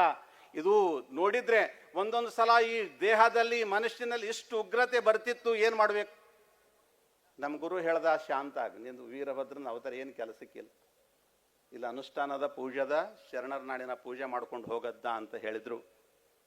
ರೊಕ್ಕ ನಾವು ಖರ್ಚು ಮಾಡಿವಿ, ದುಡ್ಡು ನಾವು ಕೊಟ್ಟಿವಿ. ಇದು ಪ್ರಜಾಪ್ರಭುತ್ವದನ, ರಾಜಸತ್ಯ ಅದನ, ಇಲ್ಲಿ ಕಾನೂನು ಅದನ ಅಥವಾ ಇಲ್ಲ ಅನ್ನತಕ್ಕಂಥದ್ದು ನಾವು ತಲೆ ಹೊಡ್ಕೊಳ್ಬೇಕಾಗಿದೆ. ಅದಕ್ಕೆ ನಾನು ಹೇಳಿದೆ, ನೀತಿ ಇಲ್ಲದ ಶಿಕ್ಷಣ, ಭೀತಿ ಇಲ್ಲದ ಶಾಸನ. ನಾನು ಕೇಳಿದೆ ಪೊಲೀಸರಿಗೆ, ಯಾಕ್ರಿ ಹಿಂಗಂತಂದ್ರೆ ಮ್ಯಾಲಿಂದ ಫೋನ್ ಹೊಂಟುದ್ರಿ. ಅವ ಶಾಣೆ ಮನುಷ್ಯ ಯಾವನು? ಈಗ ಗೊತ್ತಲ್ಲ, ನಿರ್ವಾಚನ ವ್ಯವಸ್ಥೆ ಪ್ರಜರನ್ನ ಸಂರಕ್ಷಣೆ ಮಾಡಬೇಕಾಗಿತ್ತು. ಇವತ್ತಿದೆಲ್ಲವನ್ನು ನೋಡಿದ್ರೆ ಬಹಳ ದುರಂತದ ಅವಸ್ಥೆಗೆ ನಾವು ಹೋಗ್ತಾ ಇದ್ದೀವಿ. ನಾನು ಸಾಮರಸ್ಯ ಸಾರ್ತಕ್ಕಂಥ ವ್ಯವಸ್ಥೆಯಲ್ಲಿ ನಿಮಗೆ ಹೇಳ್ತೀನಿ. ಇವತ್ತು ಲವ್ ಜಿಹಾದ್ ಆಗ್ತಾ ಇದೆ, ಆಗ್ಲತ್ತದ. ಬೇರೆ ಕಡೆ ಲವ್ ಜಿಹಾದ್ ಆದಾಗ ಲಟ್ ತಗೋ, ಬಡಗಿ ತಗೋ, ಹೊಡಿ ಕಡಿ ನಡೀತದಪ್ಪ ಅವ್ರೆ. ಇಲ್ಲಿ ಬಸವ ಕಲ್ಯಾಣದಲ್ಲಾಯ್ತು, ನಮ್ದೆಲ್ಲ ಹುಡುಗರು ಫೋನ್ ಮಾಡಿದ್ರು, ಅಪ್ಪೋರೆ ಹಿಂಗಾಗಿದೆ, ಒಂದು ಹುಡುಗಿಗೆ ಈ ರೀತಿ ಆಗಿದೆ, ಏನು ಮಾಡಬೇಕು ಅಂದಾಗ ನಾನು ಒಂದೇ ಹೇಳಿದೆ, ಅವ್ರ ಮನೆಗೆ ಹೋಗ್ರಿ, ಮನೆಗೆ ಹೋದ್ರೆ ನಮಗೆ ಹೊಡಿತಾರ, ಸ್ಟೇಷನ್ದವ್ರಿಗೆ ಹೇಳ್ರೆ ತಾನೇ ಹೊರಗಡೆ ತರ್ತಾರ. ಇಷ್ಟಾದ ನಂತರ ಕೊನೆಗೆ ಒಂದು ನಾನು ಹೇಳಿದೆ, ಹೊಡಿಬೇಕಾ ಬಡಿಬೇಕಾ ಕಡಿಬೇಕಾ ಏನು ಮಾಡೋದಿಲ್ಲ. ಒಂದೇ ಹೇಳಿದೆ. ಆ ಹುಡುಗಿ ಕೇಳಿದ್ರು, ಇಲ್ಲ ನಾನು ಅವನ ಜೊತೆ ಹೋಗ್ತೀನಿ. Yes, okay. ನೀನು ಇಟ್ಕೊಳ್ತೇನಪ್ಪ? ಎಸ್, ನಾನು ಇಟ್ಕೊಳ್ತೀನಿ. ಸರಿ, ಈಗ ಹಿಂದೂ ಹುಡುಗಿ ಆದ್ರೂ ಹುಡುಗಿನೇ, ಮುಸ್ಲಿಂ ಹುಡುಗಿ ಆದ್ರೂ ಹುಡುಗಿನೇ, ಮುಸ್ಲಿಂ ತಾಯಿ ಆದ್ರೂ ಮುಸ್ಲಿಂ ತಾಯಿನೇ, ಹಿಂದೂ ತಾಯಿ ಆದ್ರೂ ತಾಯಿಯ ಕರುಳು ಮಾತ್ರ ವೇದನೆ, ದುಃಖ, ಕಷ್ಟ ತಂದೆ ತಾಯಿ ಅನುಭವಿಸ್ತಾರೆ. ನಾನು ಒಂದೇ ಹೇಳಿದೆ, ಹೊಡೆದು ಬಡೆದು ಕಡೆದು ಇದು ಏನು ಅರ್ಥದಲ್ಲ. ಎಷ್ಟು ಜನ ಅಪ್ಪ ಆ ಮನುಷ್ಯನಿಗೆ ಹೆಣ್ಮಕ್ಳು ಅಂದ್ರೆ 4 ಜನ ಹೆಣ್ಮಕ್ಳ್ರಿ ಅಪ್ಪ ಅವರೇ. ಆ ಮನುಷ್ಯನಿಗೆ ಅಂದ್ರೆ ಆ ಹುಡುಗನಿಗೆ 4 ಜನ ಅಕ್ಕ ತಂಗಿಯರಿದ್ರು. ನಮ್ಮ ಹುಡುಗರಿಗೆ ಹೇಳಿದೆ, ಎಷ್ಟು ಜನ ಇದ್ರು ನೀವು? ನಾವು 100 ಜನ ಇದ್ದೀವ್ರಿ ಅಪ್ಪ. ಒಂದು ಆಫರ್ ಕೊಡೋರಿಗೆ ಏನಂತಂದ್ರೆ, ನಾವು 100 ಜನ ಇದ್ದೀವಿ, ಇದ್ರಾಗ ಇಂಜಿನಿಯರ್ನ, ಡಾಕ್ಟರ್ನ ಇಲ್ಲನೇ ಹಣ, ಇದ್ರಾಗ ನಿಂದು ಒಂದು ಹುಡುಗಿ ಇಲ್ಲಿ ಕೊಡು, ನಮ್ಮ ಹುಡುಗಿ ತಕೊಂಡು ಹೋಗು. ಇದು ಸಾಮರಸ್ಯ. ಕರೆಕ್ಟ್ ಅದಿಲ್ರಿ? ಡಿಪಾರ್ಟ್ಮೆಂಟ್ನು ಒಪ್ಬೇಕಾಯ್ತದೆ. ಸಾಮರಸ್ಯ, ಪ್ರೇಮ. ಹೋಗಿದ್ರೆ ನಮ್ದೊಂದು ಹುಡುಗಿದ ಬಲಿ ಆಗಬಾರದು. ಅವಾಗ ಹೇಳಿದ ತಕ್ಷಣ ಅವ್ರ ತಂದೆಗೆ ಎಲ್ಲಿಲ್ಲದ ಸಿಟ್ಟು ಬರ್ತದೆ. ತೇರೆ ವಜಹ ಸೆ ಮೇರಾ ಬೇಟಿ ಕಾ ಇಜ್ಜತ್ ಲೂಟ್ ಗೈ ಮಾ ಅಂತ ಬೈತಾನೆ, ಶುರು ಮಾಡ್ತಾನೋ. ಅವಾಗ ತಕ್ಷಣನೇ ಇವ್ರು ಹುಡುಗರು ಕೇಳ್ತಾರೆ, ಆ ಹುಡುಗಿನೂ ಎದುರು ನಿಲ್ತದ. ಅವಾಗ ಏನಮ್ಮ ನೀ ಏನು ತಗೊಂಡು ಇವನ ಜೊತೆ ಹೋಗ್ತೀಯ ಅಂತಂದಾಗ ಅವ ಹೇಳ್ತಾನೆ, ನಮ್ಮ ಅಕ್ಕಗೂ ಕೊಡಲ್ಲ, ನಮ್ಮ ತಂಗಿಗೂ ಕೊಡಲ್ಲ, ನನ್ನ ನಿಕ್ಕಿಗೆ ತಗೊಂಡು ಹೋಗಲ್ಲ ಅಂತ ಬೈಕೊಂಡು ಹೊಡ್ಕೊಂಡು ಇವತ್ತು ಅದಕ್ಕೆ ಒಂದು ಸೇವಾ ಕೇಂದ್ರದಲ್ಲಿ ಇಟ್ಟು ಪ್ರಶಿಕ್ಷಣ ಕೊಟ್ಟು ಬದುಕು ಕಟ್ಟಿಸ್ತಾ ಇದ್ದೀವಿ. ಇದು ಯಾರು ಮಾಡಿದ್ರು ಅಂದ್ರೆ ಬಸವ ಕಲ್ಯಾಣದ ತರುಣರು ಮಾಡಿದ್ರು. ಇದು ನಮ್ಮ ಸಾಮರಸ್ಯ, ಇದು ನಮ್ಮ ಪ್ರೇಮ. ಯಾಕಿದನ್ನ ನಾನು ಪ್ರೇಮ ಈ ವಿಚಾರ ಮಾಡಿದೆ ಅಂತಂದ್ರೆ, ಹಿಂದೂ ಹುಡುಗಿಯ ತಾಯಿ ಎಷ್ಟು ಅಳ್ತಾಳೆ ಅಷ್ಟೇ ಮುಸ್ಲಿಂ ಹುಡುಗಿ ತಾಯಿನೂ ಕೂಡ ಅಳ್ತಾಳ. ಆ ತಾಯಿಯ ವೇದನೆ ನಾವು ಅರ್ಥ ಮಾಡ್ಕೊಳ್ಬೇಕಾಗಿದೆ. ಮುಂದೆ ನಮ್ಮ ಗೋ ಸೇವಕರಿಗೆ ಒಂದು ಮಾತು ಹೇಳ್ತೀನಿ. ಗೋ ಸೇವೆ ರಕ್ಷಣೆಗಾಗಿ ಹೋಗಬೇಕು ನಮ್ಮ ಧರ್ಮ. ಆದರೆ ಒಬ್ಬನೇ ಹೋಗಿ ನಾನು ಹಿಡಿತೀನಿ, ನಾ ಮಾಡ್ತೀನಿ ಅಂದ್ರೆ ನಿನ್ನ ಮೂರ್ಖತನ. ಸತ್ತಿದ್ರೆ ಒಂದು ಆಕಳ ಸಾಯಿಲಿ. ನೀನು ಹಿಡಿಬೇಕಾಗಿದ್ರೆ ನಿನ್ನ ಜೊತೆ 100 ಜನ ಇದ್ದು ಅದನ್ನು ಎದುರಿಸ್ತಕ್ಕಂಥ ತಾಕತ್ತಿದ್ರು ಹೋಗು, ಇಲ್ಲೋದ್ರೆ ನೀನು ಬದುಕಿಸ್ಕೋ. ನಾಳೆಗೆ ನೀ 1000 ಆಕಳುಗಳನ್ನ ರಕ್ಷಿಸ್ಬೋದು. ನೀ ಸತ್ತು ಹೋದಿ ಅಂದ್ರೆ ಏನು ಕೆಲಸಕ್ಕೆ ಬರ್ತಕ್ಕಂಥದ್ದಲ್ಲ. ಅದಕ್ಕೆ ತರುಣರಿಗೆ ಆವೇಶ ಚಲೋ ಅಲ್ಲ, ಉದ್ವೇಗ ಚಲೋ ಅಲ್ಲ ಅಂತಕ್ಕಂಥದ್ದು ಈ ಸಂದರ್ಭದಲ್ಲಿ ನಾನು ಹೇಳ್ತಾ ಇದ್ದೀನಿ. ಈ ಒಂದು ಸುಂದರವಾಗಿರ್ತಕ್ಕಂಥ ಕಾರ್ಯಕ್ರಮ, ನಾವೆಲ್ಲರೂ ಕೂಡ ನಮ್ಮ ಸಂಸ್ಕೃತಿಯನ್ನು ರಕ್ಷಣೆ ಮಾಡಬೇಕಾಗಿದೆ. ಎಲ್ಲಿ ನಮ್ಮನ್ನು ಹಾಳು ಮಾಡ್ಲತ್ತಾರ? ನಾಳೆನೇ ಬರ್ತದೆ ಬಸವ ಪಂಚಮಿ. ಎಷ್ಟು ಸುಂದರ ಶಬ್ದ. ನಾಗ ಪಂಚಮಿ ಹೋಗಿ ಬಸವ ಪಂಚಮಿ. ಆ ಬಸವ ಪಂಚಮಿ ದಿವಸ ನೀವ್ಯಾರು ಕೂಡ ಹಾಲು ಹಾಕ್ಬಾರ್ದು. ಬೇರೆ ಅವ್ರಿಗೆ ಕುಡಿಸ್ರಿ, ಇವ್ರಿಗೆ ಕುಡಿಸ್ರಿ, ಹಂಗೆ ಕುಡಿಸ್ರಿ, ಹಿಂಗೆ ಕುಡಿಸ್ರಿ. ನಮ್ಮ ಭಾರತೀಯ ಸನಾತನ ಸಂಸ್ಕೃತಿಯಲ್ಲಿ, ಹಿಂದೂ ಸಂಸ್ಕೃತಿಯಲ್ಲಿ ಎಲ್ಲಿ ಕಲ್ಲಿಗೆ ಹಾಲು ಹಾಕಂತ ಹೇಳಿಲ್ಲ, ಹುತ್ತಿಗೆ ಹಾಲು ಹಾಕು ಅಂತ ಹೇಳಿದೆ. ಹುತ್ತಿಗೆ ಹಾಲು ಹಾಕುವುದಿದೆ, ಅದು ಪಂಚಮಿ ದಿನ ಹಾಕಬೇಕಾಗಿದೆ. ಅವಾಗ ಪುಷ್ಯ ನಕ್ಷತ್ರ ಮಳೆ ಪ್ರಾರಂಭವಾಗಿದೆ. ಪುಷ್ಯ ನಕ್ಷತ್ರ ಮಳೆ ಪ್ರಾರಂಭವಾದಾಗ ಪ್ರತಿ ಮನೆಯಿಂದ 1 ಬಟ್ಟಲ ಹಾಲು ಹುತ್ತಿಗೆ ಹಾಕಿದಾಗ ಆ ಮಳೆ ನೀರು, ಜಿನಿ ಜಿನಿ ಮಳೆ ನೀರು ಆ ಹುತ್ತಿನ ಒಳಗೆ ಹರಿದು ಹೋಗ್ತದ. ಅಲ್ಲೇನು ಕಠೋರವಾಗಿರತಕ್ಕಂಥ ಕಲ್ಲೇನಿದೆ, ಆ ಕಲ್ಲನ್ನು ಒಡೆದು ತನ್ನ ಬಾಯಿಯ ಕಣದಲ್ಲಿ ಆ ಬಿಳಿ ಇರುವೆ ಗೊನ್ನಿ ಹುಳ ಅದನ್ನ ಮೇಲೆ ತಂದು ಬೇಡ್ತದ. ನಿಮಗ್ ಬದುಕು ಸಲುವಾಗಿ ಅದು ವಾಟರ್ ರಿಚಾರ್ಜ್ ಮಾಡಿಕೊಡ್ಲತ್ತದ. ಅದು ಬೇಡ ಅಂತ ಇವ್ರು ಹೇಳುತ್ತ. ಮುಂದೆ 3 ಫೀಟ್ ಕೆಳಗಡೆ ಇರ್ತಕ್ಕಂಥ ಮಣ್ಣಿನಲ್ಲಿ ಮೈಕ್ರೋ ನ್ಯೂಟ್ರಿನ್ಸ್ ಇದೆ. 1 ಫೀಟ್ ಮೇಲ್ಗಡೆ ಇರತಕ್ಕಂತಹ ಮಣ್ಣಿನಲ್ಲಿ ಜೀವಕೋಶಗಳಿವೆ. ಅವೆರಡೂ ಹುತ್ತಿನ ಮೇಲೆ ಬಿದ್ದಂತ ಮಣ್ಣನ್ನು ತಂದು ಗಣಪತಿ ಮಾಡುವಂತ 40 ದಿವಸದ 30 ದಿವಸದ ನಂತರ ಬರ್ತದ 1 ಕಿಲೋ ಗಣಪತಿ. ಕನಿಷ್ಠ ಪಕ್ಷ 1 ಲಕ್ಷ ಮೌಲ್ಯದ ಗೊಬ್ಬರನ್ನ, ಜೀವಕಣಗಳನ್ನ, ಜೀವಕೋಶಗಳನ್ನ, ಜೀವ ಶೆಲ್ಸ್ಗಳನ್ನ ಮಂಡಿಗೆ ತಾಕತ್ ಕೊಡ್ತಕ್ಕಂಥದ್ದು ಅಷ್ಟು ದೊಡ್ಡದಿದೆ. ಸಣ್ಣದೊಂದು ಜೀವಕೋಶದ ಪ್ಯಾಕೆಟ್ ನಾವು ತರ್ಲಿಕ್ಕೆ ಹೋಗಿದ್ರೆ ಅದ್ರ ಕಿಮ್ಮತ್ತು 10,000 20,000 ಗಟ್ಟಲೆ ಹೇಳ್ತಾರೆ. ಇದು ಅಂಧಶ್ರದ್ಧೆನಾ? ಇವ್ರಿಗೆ ಬುದ್ಧಿನೇ ಇಲ್ಲ, ಅಧ್ಯಯನ ಮಾಡಿಲ್ಲ. ಸಂಶೋಧನಾತ್ಮಕ ಚಿಂತನೆನೇ ಇಲ್ಲ. ಇನ್ನೊಂದು ಖತರ್ನಾಕ್ ವ್ಯವಸ್ಥೆ ನಿಮಗೆ. ಮನೆಗಿನ ದೇವ್ರ ತೆಗಿರಿ ನಂಬಲ್ಲೊಬ್ಬ ಬಂದ, ನನಗೆ ಗುರ್ತಿದ್ದಿಲ್ಲ ಇದು ದೇವ್ರ ತೆಗಿರಿ ಅಂತಂಬ. ಒಬ್ಬ ಬಂದ, ಅಪ್ಪೋರೆ 20 ವರ್ಷ ಹಿಡಿದು ನೋಡ್ಲತ್ತೀನಿ, ನಿಮ್ಮ ಮಠ ಹೆಂಗದ ಹಂಗೆ ಅದ, ಏನು ದೊಡ್ಡದು ಬೆಳೆದಿಲ್ಲ, ಏನು ಮಾಡಿಲ್ಲ. ನೀವು ನಂದು 2 ಮಾತು ಕೇಳ್ರಿ, ನೋಡ್ತಾ ನೋಡ್ತಾ ನಿಮ್ಮ ಮಠ ಹಿಂಗೆ ದೊಡ್ಡದು ಮಾಡಿ ಹಾಕ್ತೀನಿ ಅಂತಂದ. ಏನು ಅಂತಂದ. ಈ ನಂಬರ್ ಹೇಳ್ತೇನೆ ಅಂತ ಕೇಳ್ದ, ಅಥವಾ ಮತ್ತೇನಾರ ನನಗೆ ಜಾದು ಮಾಡಿಕೊಡ್ತೇನೋ ಅಂತ ಕೇಳ್ದ. ಅವ ಒಂದೇ ಹೇಳ್ದ, ನಿಮ್ದೆಲ್ಲ ದೊಡ್ಡ ದೊಡ್ಡ ಶಿಷ್ಯರ ಮನೆ ಅವರಿ, ಗೌಡ್ರು, ದೇಶಮುಖರು, ದೇಶಪಾಂಡೆ, ಅಂಥವ್ರ ಮನೆಯೊಳಗ ದೇವರುಗಳು ಇರ್ತಾವು. ಆ ಕಂಚಿನ ಪಂಚಲೋಹಗಳಿಂದ ಪಂಚಧಾತುಗಳಿಂದ ನಿರ್ಮಾಣವಾದಂಥ ದೇವರು ಇರುತ್ತವ. ಆ ದೇವರು ನೀವು ತಗೋರಿ, ದೇವ್ರು ತೆಗಿ ಅಂತ ಹೇಳ್ರಿ, ಮ್ಯಾಲೊಂದು ಫೋಟೋ ಕೊಡ್ರಿ, ಇಡ್ರಿ. ಆ ದೇವರು ನೀವು ತಂದು ಮಠದ ಚೆಕ್ ಹೆಂಗೆ ಮಾಡಬೇಕು ಅಂತಂದ್ರೆ, ಹಿಂಗೆ ಅಕ್ಕಿ ಹಿಡಿಬೇಕು. ನೀವೇನು ಮಾಡಿ ನೋಡ್ರಿ, ಈಗ ನಿಮ್ಮ ಮನೆ ದೇವ್ರು ಇದ್ದು ಅಂತಂದ್ರೆ ಹಿಂಗೆ ಅಕ್ಕಿ ಹಿಡೀರಿ, ಅಥವಾ ಒಂದು ಬಟ್ಟಿಯೊಳಗೆ ಅಕ್ಕಿ ಕಟ್ಟಿ ಹಿಂಗೆ ಸಮೀಪ ಹಿಡ್ರಿ. ಅದು ಸುಡ್ಲತ್ತು ಅಂತಂದ್ರೆ ಅದರೊಳಗೆ ಅಲ್ಫಾ ಬೀಟಾ ಗಾಮಾ ಅಂತ 500 ವರ್ಷದ ನಂತರ ತಂತಾನೆ ಸೃಷ್ಟಿ ಆಗ್ತದ. ಅದ್ರ ಕಿಮ್ಮತ್ತೆಷ್ಟು ಅಂದ್ರೆ 1 kg ದೇವರಿಗೆ 1,1000 ಕೋಟಿ ರೂಪಾಯಿ. ಇದು ಸ್ಮಗ್ಲಿಂಗ್ ವ್ಯವಸ್ಥೆ. ದೇವ್ರ ತೆಗೆ ಮತ್ತು ಸ್ಮಗ್ಲಿಂಗೇ ಬಂತಲ್ಲ. ಅಂಥದಕ್ಕೆ ನಮ್ಮ ಜನ, ಮುಗ್ಧ ಜನ ಭಾವುಕರಾಗಿ ಹೋಗ್ತಕ್ಕಂಥದ್ದು. ಏನು ಮುಂದೆ ಯಾವ ಹಳೆ ದೇವ್ರನ್ನೂ ಕೂಡ ಎಲ್ಲೂ ತೆಗಿಲಿಕ್ಕೆ ಹೋಗ್ಬೇಡ. ನಾ ಹೇಳಿದ್ದ ಪ್ರಯೋಗ ನೋಡ್ರಿ, ಹಿಂಗಿತ್ತು ಅಂತಂದ್ರೆ ಉದ್ಧಾರ ಮಾಡ್ಕೋರಿ. ಸಾಲಿಗ್ರಾಮ್ ಅಂತ ಇರ್ತದೆ ನಿಮ್ಮ ಮನೆಯೊಳಗೆ, ಅದ್ರ ಮ್ಯಾಲ ಒಂದು ಗೋಡೆ ರೌಂಡ್, ಒಂದು ವೇಳೆ ಗೋಲ ಸ್ವಲ್ಪ ಒಂದು ಗೇರಿ ಬಂದಂಗೆ ಬಂದಿದ್ದು ಅಂತಂದ್ರೆ ಒಳಗಡೆ ಡೈಮಂಡ್ ಅದ ಅಂತ ತಿಳ್ಕೊಳ್ಬೇಕು. ಸಾಲಿಗ್ರಾಮ್ದಾಗ ಅದಕ್ಕೆ ಮಷಿನ್ ಹಚ್ಚಿ ಚೆಕ್ ಮಾಡಿ ಹೊಡೀರಿ. ನೀವು ಸಾವುಕಾರ ಆಗ್ರಿ, ಅವನಿಗರ ಸಾವುಕಾರ ಮಾಡೋ ಸಲಕ್ಕೆ ದೇವ್ರು ಕೊಡಬೇಡ್ರಿ. ಏನು ಇವೆಲ್ಲವೂ ಕೂಡ ಎಷ್ಟು ಭಯಾನಕವಾಗಿರ್ತಕ್ಕಂಥ ಕಳ್ಳ ನಾಟಕಗಳನ್ನಾಡಿ ಜನರನ್ನು ಮೋಸ ಮಾಡತಕ್ಕಂಥ ವ್ಯವಸ್ಥೆ. ಇದೆಲ್ಲದರಿಂದ ನಮ್ಮ ಹಿಂದೂ ಧರ್ಮ, ಹಿಂದೂ ಸಂಸ್ಕೃತಿ ಉಳಿಬೇಕಾಗಿದೆ.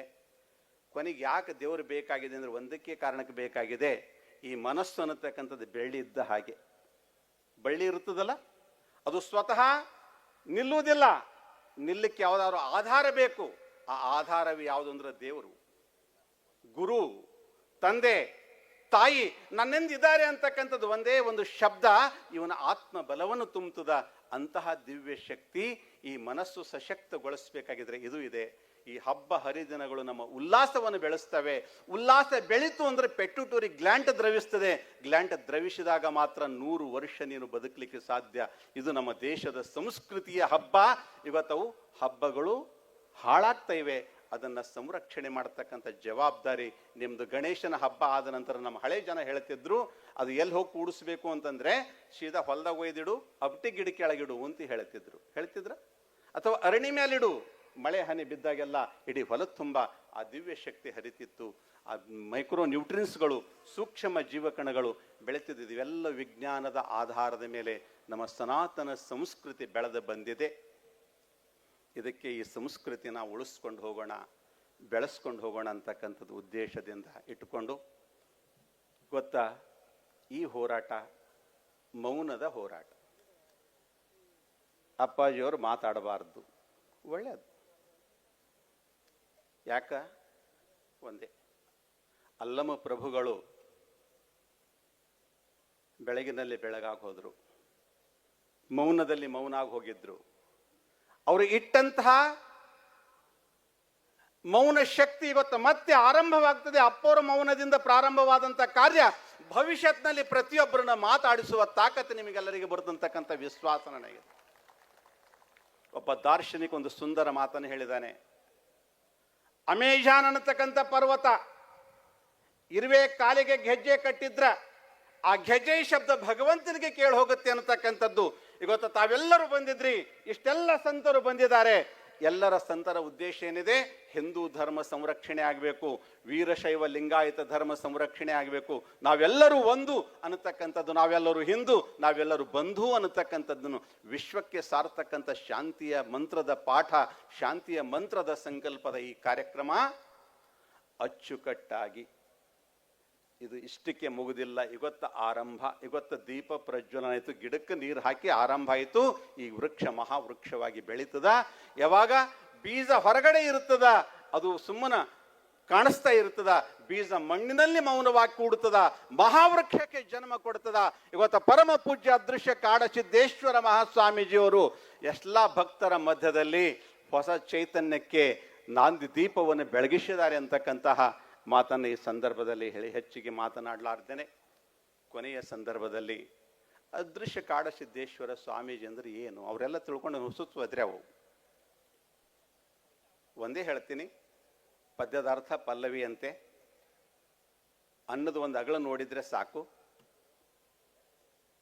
ನೀವೆಲ್ಲರೂ ಕಟಿಂಗ್ ಮಾಡ್ಕೊಳ್ತೀರಿ ಅಲ್ಲ? ಆ ಕಟಿಂಗ್ ಮಾಡ್ಕೊಂಡು ಬಿದ್ದಂಥ ಕೂದಲು ಆ ಹಜಾಮರು ದುಕಾನ್ದವರಿಗೆ ವಜ್ಜೆ ಆಗಿತ್ತು, ಮುನ್ಸಿಪಾಲ್ಟಿದವರಿಗೆ ವಜ್ಜೆ ಆಗಿತ್ತು, ಸಮಾಜಕ್ಕೆ ವಜ್ಜೆ ಆಗಿತ್ತು, ಎಲ್ಲರಿಗೆ ವಜ್ಜೆ ಆಗಿತ್ತು.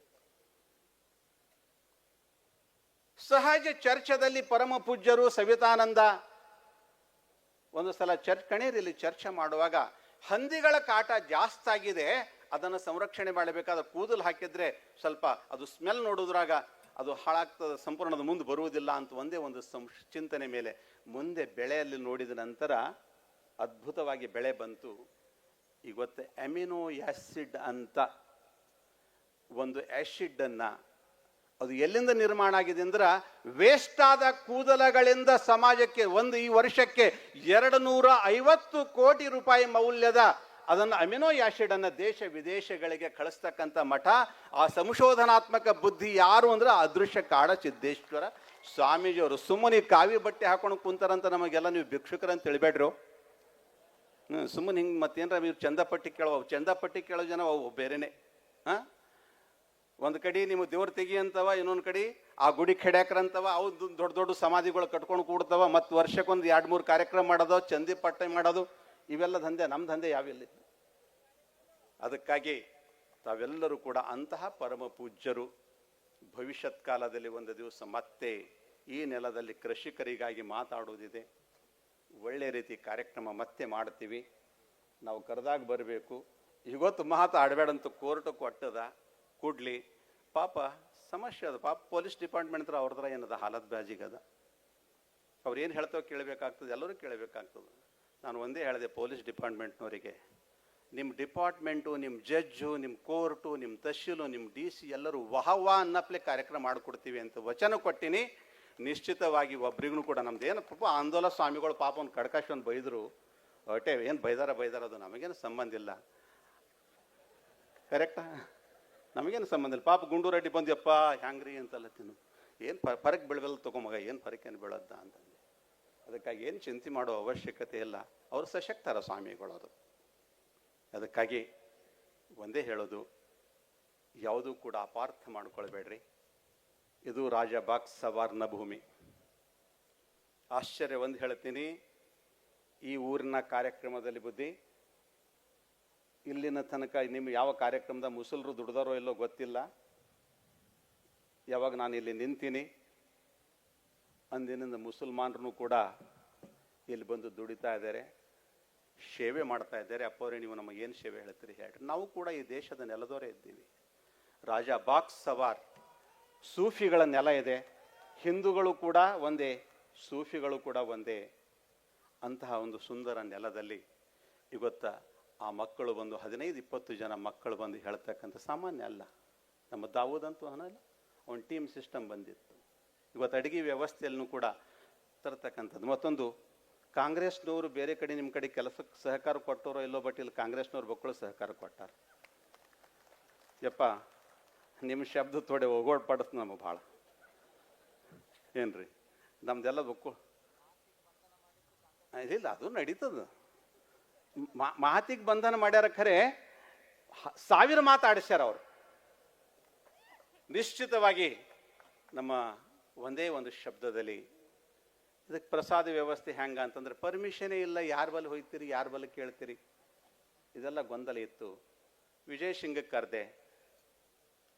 ಕರೆದ ನಂತರ ಮಾನ್ಯ ಧರ್ಮಸಿಂಗ್ ಸಾಹೇಬರ ಸುಪುತ್ರ, ಅಪ್ಪ ಈ ರೀತಿ ಸಮಾವೇಶ ಇದೆ, ಅದಕ್ಕೆ ನೀನು ಪ್ರಸಾದ ಕೊಡಬೇಕು ಅಂತಂದಾಗ ಅಪ್ಪೋರೆ ಆ ಸಮಾವೇಶ ಏನದನೋ ನೀವು ಹೇಳತ್ತೀರಿ, ನಾ ಕೊಟ್ಟೆ ಹಾಕ್ತೀನಿ, ಎಷ್ಟು ಬೇಕೋ ಅಷ್ಟು ಪ್ರಸಾದ ಸೇವೆನ ಮಾಡ್ತೀನಿ ಅಂತ ಹೇಳಿಬಿಟ್ಟ. ಅದಾದ ನಂತರ ಟೀಮಿಗೆ ಅವ್ರದ್ದೆಲ್ಲ ಟೀಮಲ್ಲಿ ಹೋಗಿ ಕೆಲಸ ಮಾಡ್ತಾ ಇದ್ದೆ. ನಮ್ಮ ಗುಂಡು ರೆಡ್ಡಿ ಅವ ಕಾಂಗ್ರೆಸ್ನವನು ಬಿ ಜೆ ಪಿ ಏನನ್ನೂ ಗೊತ್ತಾಗಿಲ್ಲ ಅವ. ಮತ್ತು ಪಾಪ ಅದ್ರದ್ದು ಏನೇನದೋ ಹಾಲತ್ ಮತ್ತೆ ಪಕ್ಷದ ಉಚ್ಚಾಟನ ಮಾಡ್ತಾವೋ ಇಡ್ತಾವೋ. ಅದಕ್ಕೆ ಆರಂದೋಲ ಅಪ್ಪರಿಗೆ ಕೊಡಬೇಡ್ರಿ ಅಂತ ಅವ್ರಲ್ಲತ್ತೀವಿ, ಅಂಜಂಜಿ ಹೇಳತ್ತೀವಿ. ಆದ್ರೆ ನೀವು ಮಾತ್ರ ಬಾಂಬ್ ಹಾಕಿದ್ರಿ ಎಲ್ಲರೂ ಜೋರಿಲಿ ಹೊಡೆದ್ರಿ. ಆದ್ರೂ ಕೂಡ ಏನು ಹರ್ಕತ್ತಿಲ್ಲ. ನಿಮ್ಮ ಬಾಂಬು ಒಂದು ದಿವಸ ಕೆಲಸ ಮಾಡ್ತದ, ಅದು ನಮ್ಮ ನೈಟ್ರೋಜನ್ ಆಗಿ ಪ್ರಕೃತಿಯಲ್ಲಿ ಕೆಲಸ ಮಾಡ್ತಂದು ಹೇಳಿ ಹಿಂಗಾಗಿ ನಮ್ಮ ಗುಂಡು ರೆಡ್ಡಿ ಭಾಳ ಕಷ್ಟಪಟ್ಟ. ಜೊತೆಯಲ್ಲಿ ಒಬ್ಬನ ಹೆಸರು ಹೇಳಿದರೆ ಮತ್ತೆಲ್ಲರೂ ಸಿಟ್ಟು ಬಂದತ್ತು. ಕನಿಷ್ಠ ಒಂದು 100 ಜನ, 1000 ಜನ ತರುಣರು, ಒಬ್ಬರಲ್ಲ ಇಬ್ಬರಲ್ಲ, ಎಲ್ಲರೂ ಕೂಡ ದುಡ್ದವರು. ಎಲ್ಲಕ್ಕಿಂತ ದೊಡ್ಡದು ಈ ಕೆಲಸದಲ್ಲಿ ನಮ್ಮ ಸ್ವಾಮಿಗಳು, ಘನಲಿಂಗ ರುದ್ರ ಮುನಿ ಶಿವಾಚಾರ್ಯ ಸ್ವಾಮಿಗಳು, ಮುಚ್ಚಳಂಬ ಸ್ವಾಮಿಗಳು. ಅವ್ರು ಅನ್ಬೇಕು ಯಾಕೋ ಜೋರೇ ಸಾಲಲ್ಲಿ ಹೋಗ್ಯದ್ರಿ ಅಂತ ಅನ್ಬೇಕು. ಬಯ್ಯ ಸಲಕ್ಕೆ ನನಗೆ ಕರೆಸರು ಸುರು ಅಲ್ಲಿಂದ ಶುರು ಆಯ್ತು. ಒಂದೇ ಹೇಳಿದೆ, ಸ್ವಲ್ಪ ಅದು ವಿಚಿತ್ರ ಭಾಷೆ ಸ್ಟೇಟ್ಮೆಂಟೇ ಬಂತು, ಸ್ವಲ್ಪ ಜವಾರಿ ಭಾಷೆದಾಗ ಬಂತು. ಇಲ್ಲೆಲ್ಲ ಸ್ವಾಮಿಗಳು ಬೈತಾರಂತ್ರಿ, ಹಂಗಂತ್ರಿ ಹಿಂಗಂತ್ರಿ ಅಂತ ಅಂದ ತಕ್ಷಣ ಕಣೇರಿ ಸ್ವಾಮಿಗಳು ತಲೆ ಕೆಟ್ಟದ ಅಂತ ನಾನು ಅಲ್ಲಿಂದ ಹಿಡಿದು ಶುರು ಮಾಡಿದ ಮಾತು. ಅದು ವೈರಲ್ ಆಯ್ತು. ಸ್ವಾಮಿಗಳು ಎಂದೂ ಕೂಡ ಬೈದವರಲ್ಲ, ಲೋಕ ಕಲ್ಯಾಣಕ್ಕಾಗಿ. ತಾಯಿ ಒಂದು ಮಾತು ಹೇಳ್ತಾಳೆ, ನೀ ಸತ್ತರ ಹೋಗೋದಿತ್ತು ಅಂತ ಮಗನಿಗೆ ಅಂತಾಳ, ಅದ್ರ ಮಗ ಸಾಯ್ತದ ನೋಡ್ತಾಳೆ ಏನು ತಾಯಿ? ಮಗನ ಮೇಲೆ ಹುಚ್ಚು ಪ್ರೇಮಕ್ಕಾಗಿ ಸಿಟ್ಟಿಗೆ ಬರ್ತಾಳೆ. ಆ ಹುಚ್ಚು ಪ್ರೇಮ ಯಾರ್ದು ಅಂದ್ರೆ ಅದೃಶ್ಯ ಕಾಡಸಿದ್ದೇಶ್ವರ ಸ್ವಾಮೀಜಿಯವ್ರದ್ದು ಅಂತಕ್ಕಂಥದ್ದನ್ನ ಈ ಸಂದರ್ಭದಲ್ಲಿ ಹೇಳಿ, ಕೊನೆಗೆ ಎಲ್ಲ ಬಂದಂಥ ಸತ್ಪುರುಷರ ಒಂದು ಪ್ರಸಾದ ಸೇವೆಗಾಗಿ ಬಸವರಾಜಿಗೆ ಹೇಳಿದೆ ನಾನು. ಬಸವರಾಜ ಸ್ವಾಮಿ ಅವನು ಕಾಂಗ್ರೆಸ್ ಮನುಷ್ಯನೇ. ಅವ ಅಂದ, ಆಯ್ತಪ್ಪ,